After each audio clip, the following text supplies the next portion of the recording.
Honestly, when my name was announced as the winner, first of all, I didn't expect my name to be announced.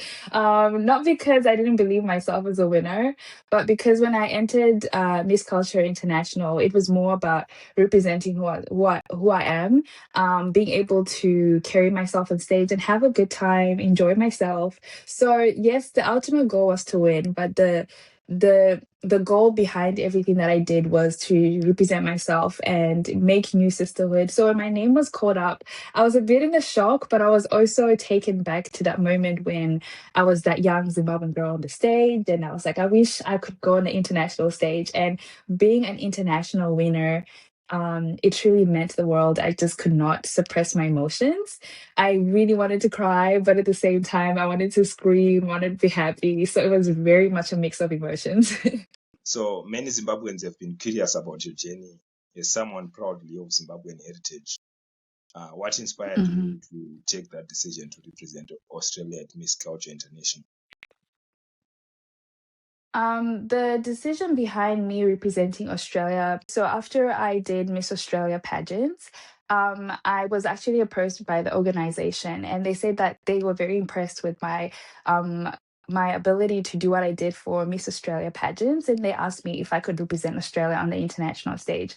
However, I did probably have an option to choose between Australia and Zimbabwe at that time, due to obviously things that I can't really mention. I was then conflicted between Australia and Zimbabwe because I was actually planning to do Miss Universe Zimbabwe. I was like, okay, maybe this year, let's try and see if we can do something a bit different from what I initially wanted to do. And I put trust in the organization, which is Miss Culture International. And my work ended up paying off in trusting the process and doing what I thought led best at that time. So, this is the reason why I decided to go in Australia. And one thing that I noticed Miss Culture International emphasized was it's a multicultural organization. They do appreciate people with multicultural, diverse backgrounds. So when they said that, I was like, there we go.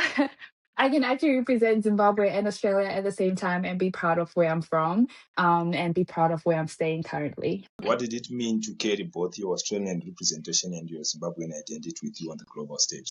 Carrying both Australian and Zimbabwean identity on the global stage meant more than the world to me because, firstly, I always say Ndimana, I was born in Zimbabwe, I was raised in Zimbabwe. A lot of people saw me as this lady who worked so hard, was so passionate about what she did, but that was all ingrained in me when I was still in Zimbabwe, when I was getting raised up by my mom, who was into pageants as well. That gave me the passion that I had to then go and represent Australia, where Australia, I've been staying here for 10 years. So this is also home to me. So being able to represent both was amazing because I could actually showcase where I'm from and also showcase where I am currently living. I could not imagine that opportunity to be myself. I was allowed to be myself, whether I was Australian or Zimbabwean, because it is Miss Culture. So they do embrace that. So I was very happy to do both. Was there like any elements of Zimbabwe in terms of your costume, your dresses, or something that you presented on that stage that pointed back to Zimbabwe or back to Africa? Yes, so the incorporation with my Zimbabwean heritage, pretty much most of my journey, I was very proudly saying that I am representing Australia and I'm from Zimbabwe, and I wanted to also showcase Zimbabwe. So my national costume wasn't the typical Australian national costume that you would see people putting maybe ocean or the golden motto. I actually sort of did my national costume in a way where it was an African inspired gown and dress with the African beading on the outer side of the dress, to showcase that African design and heritage where I'm from. And then I used the indigenous Aboriginal colors, which are the indigenous Australians flag, which was black, yellow, and red colors. And this was also incorporating and respecting the indigenous people of Australia and showcasing their resilience, same as us Zimbabweans and Africans, showcasing our passion and resilience as women, and the power that Australia has to also have all these Indigenous people here. I personally think that that outfit was more to show about the women women power and where I'm from, rather than just incorporating Australia. I thought incorporating Africa as well to showcase. I also had a little chimbo, if that's what you call it, to also showcase that royalty and power that women have. And yeah, it was an incorporation of Australian and African and Australian heritage background. And also on my talent show, I also did a dance, African dance with the African dressing, which was more like animal skin and a big flare skirt and beads. And I danced to Jab Prez's song. And yeah, that was more fun and showcasing my Zimbabwean heritage. What is one part of the Zimbabwean heritage that you carry with you wherever you go? One part of the Zimbabwean heritage that I carry wherever I go. It's a very hard question because I'm fully written Zimbabwean. My name is Takuzwa.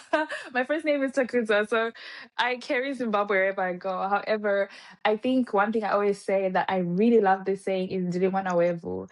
I am I am where I come from. I carry where I'm from, and I live by where I'm from.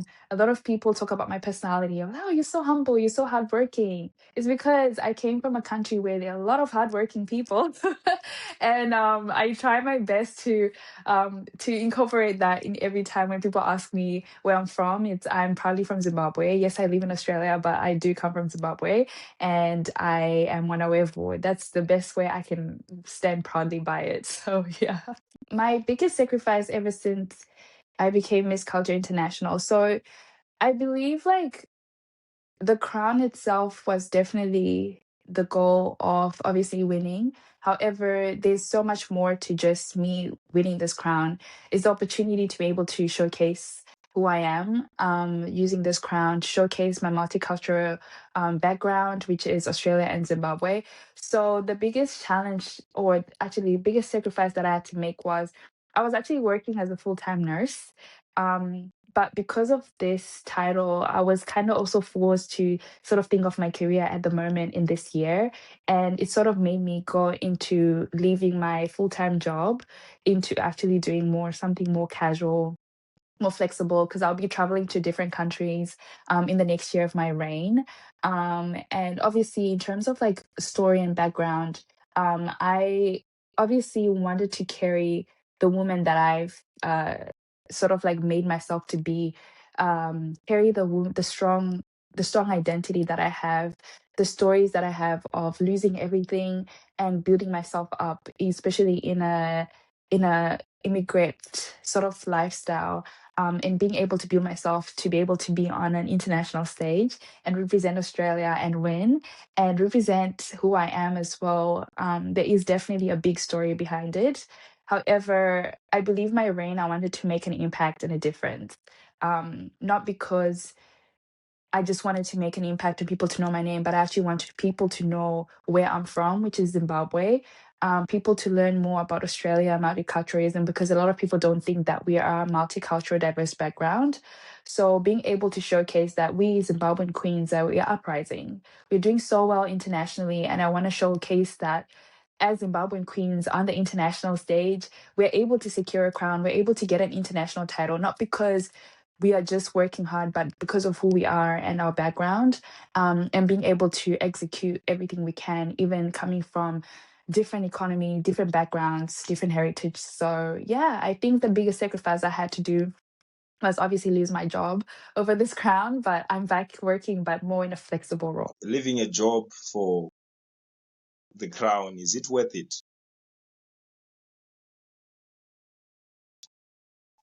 That's a very good question. Leaving the job for the crown, is it worth it? Firstly, yes, I absolutely think it was worth it. This decision was worth it. Like I said, I'm a Christian and I walk by faith, I walk by God. And I believe that at that certain time, that job was not meant to be for me with this crown. This crown creates opportunities. This crown creates a name for me that I never thought possible. I'm getting invited to really amazing big events. Yes, it does cost. Like pageantry is such an investment. Um, but I think it's worth it because I don't walk alone in this journey. I walk with Christ. And I say to him, look, we are here now. You gave me the crown. So you have to show me what I have to do to show up for myself, my lifestyle, show up for my career, and show up for the organization, which is Miss Culture International. So my decision solely based on leaving my full-time job was good because it was also great for my mental health.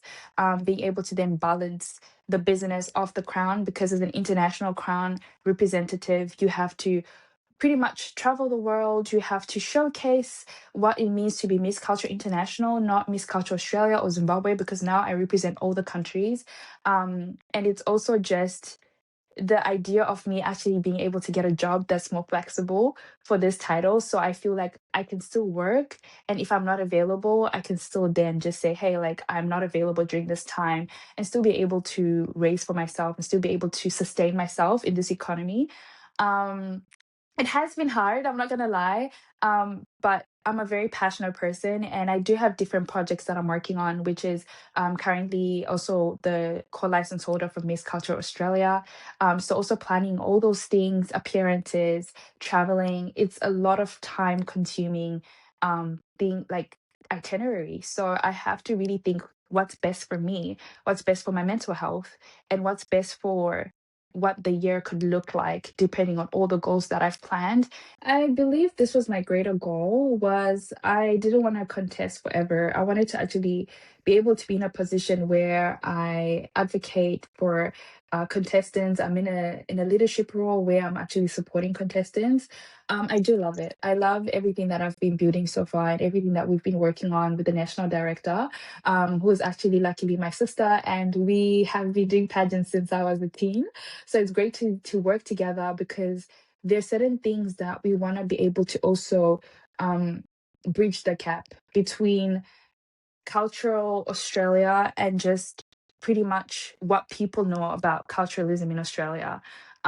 There's a lot of things that we want to showcase in terms of culture and support women that want to stand not just because they recognize themselves as Australian, but want to have a chance of representing their Indian heritage or whether it's a different country's heritage. So it's a great platform, and I'm very excited to see what we can do with it and create awareness of multicultural, diverse Australia. Just as both Miss Culture International and the leader of Miss Culture Australia, what legacy do you hope to leave, not only through your reign, but through the opportunities you create for the future contestants? The legacy that I hope to create through my reign as Miss Culture International and currently as Miss Culture Australia, that will finish in November, I believe I want to show that younger woman who thinks that it's never possible to make it because either of your cultural background or where you're from or the stories that have shaped you. I've gone through so much in my life. And being able to sort of like stand for myself and being able to show people that regardless of your circumstances, your background, where you're from, you're able to win and you are a winner. I think the legacy definitely would be showcasing that through my lived experience that it is possible for you to be able to overcome circumstances that you may believe at the moment you can't get out of it, but you can. And also show that resilience and passion can lead to creating opportunities, being able to just do something when you put your mind to it, rather than holding yourself back. It is hard to, especially as a Black woman, to sort of like be on platforms where a lot of people expect you to shrink or not be part of the table. But I believe that the name of your country or your sash should never contribute to who you are on stage. It should just showcase the hard work that you have put in and be able to showcase who you are. So I hope my reign that inspires women around the world, and also for the next queens, that it's not about the crown only. It's not about the country on your sash. It's about your story. It's about owning your story.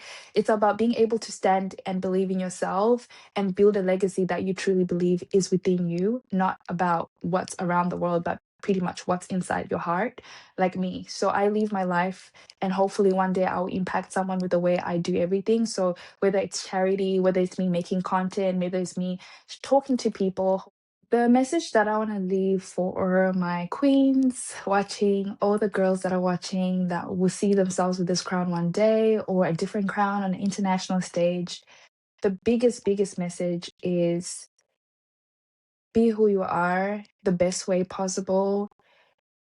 I feel like the crowns or every dream that we have does not come from just sitting and not building on yourself. I think the biggest investment you can do is to build and work on yourself, not like investing like money or trying to polish up yourself. It's just working on the confidence. You need to see yourself as a queen every day.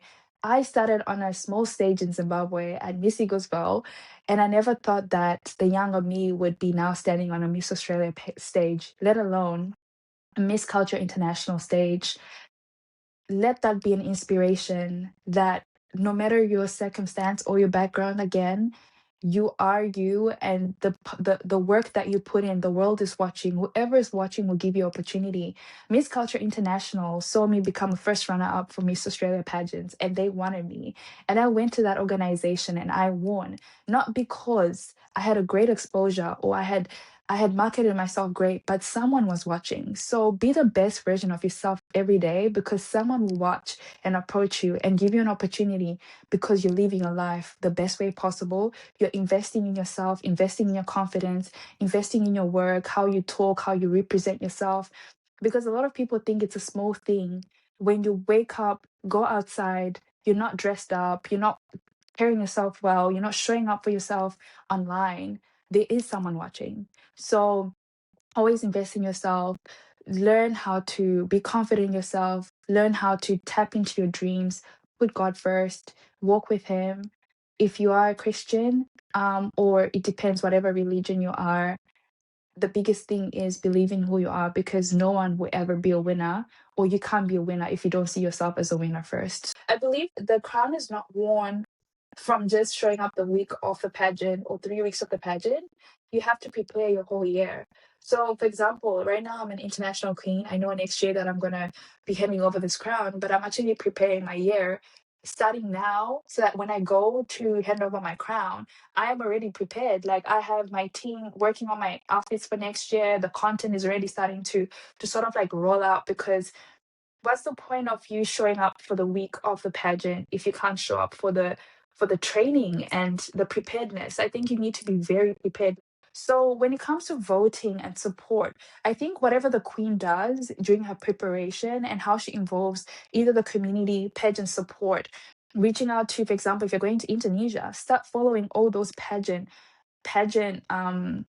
media pages, start sharing their content, introduce yourself. Don't be afraid to introduce yourself. Don't be afraid to say, hey, I need support. I came from Australia. Australia is not big on pageants. I always say this. And I was so scared, like, okay, so if we have to vote, what we gonna do? Yes, voting is a part of the final scoring and judging. However, I think the way the queen shows up during her journey when she's preparing, that way when people see that she's serious and she's communicating with people, I think it's that time of preparedness before the international competition. So I had my pictures, my videos, everything in archives, drafts, captions done. I had already communicated to my family the itinerary. Wednesday, we got interview. Can you support me on this day? Da da da da da. When you go on the international stage, you should just now show up to the hard work that you have prepared for before. Don't then try and work hard when you get to the international stage. Work harder before you go, and then work hard and show up when you get there. I think one thing I've noticed that I was on the pageant, some people were not on time. They were not representing themselves the best. So I feel like when you then go there, be your best self. Show up on time. If something starts at 8 and you need to be at the bus at 8, be there at 7:30 with your makeup and hair done. I feel like Black queens, especially us, we have to work harder, because I don't know what it is, if it's not just the privilege that we have, but I think in a normal world we always have to work extra harder than everyone else. So I always made sure that I was there on time. When I was out on events and stuff, I was representable. My makeup and hair, tried to look as best as I can.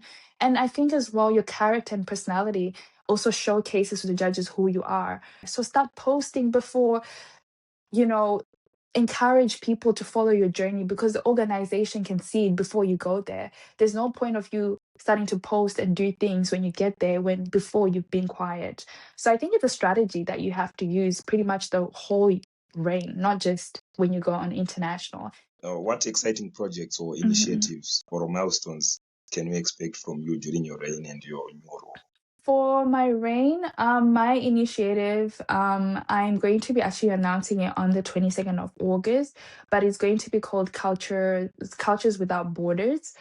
It's pretty much an initiative aiming to empower women through all cultures, all countries, showcasing what your culture is, talking about identity and the challenges that we face as multicultural women, or even queens on stage when we come from a country that doesn't have a big sash factor. Being able to launch this cultures without borders, it's sort of like a initiative. I'm trying to make a voice for everyone and make a space for everyone. Pretty much a platform to empower women to embrace their culture, embrace their identity. Sort of like this, like interviews showcasing their food or their cultural identity they want to show. Maybe it's their cultural clothes, talk about the struggles that we all face as well as multicultural women going on international platforms, and being able to sort of raise awareness somehow, somewhere of, because there's a lot of stigma behind obviously African countries, and just bringing us to stand together when we go on those international platforms, but also showcase the queens that I also stood on stage with from Miss Culture International. I want to be able to interview all of them, so I know sort of how to kind of like know how their journeys were as well compared to mine, being on the same stage. So that will be also launching on the 22nd of August. So I have an Instagram page, Cultures Without Borders. And then for the rest of the year, I'm obviously working with the organization. I do believe that I'll be visiting a few countries. I think about 9 to 10, depending on the invitations that we do get from Miss Culture International, other organizations.